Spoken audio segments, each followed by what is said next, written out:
L'amour est à la base de tous les actes du cœur régénéré par la grâce divine. Il modifie le caractère, dirige les impulsions, domine les passions, subjugue l'inimitié et ennoblit les affections. Cet amour cultivé dans le cœur adoucit la vie et répand une influence ennoblissante tout autour de soi.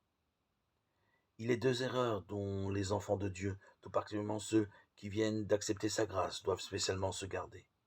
La première, nous en avons déjà parlé, consiste à se confier en ses propres œuvres et à se reposer sur quelques bonnes actions pour rentrer dans la faveur de Dieu.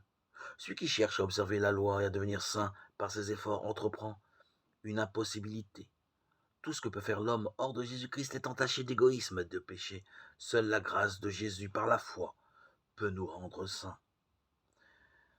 L'erreur opposée est non moins dangereuse. Elle consiste à croire que la foi en Jésus dispense l'homme d'observer la loi de Dieu, que la foi étant seule capable de nous rendre participants de Jésus-Christ, nos œuvres n'ont rien à voir avec notre rédemption.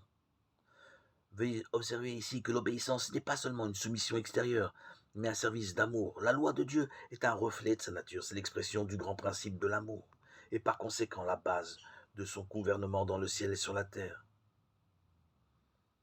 Si nos cœurs sont transformés à la ressemblance de Dieu, si l'amour divin est implanté dans notre âme, ne mettrons-nous pas en pratique la loi de Dieu dans notre vie?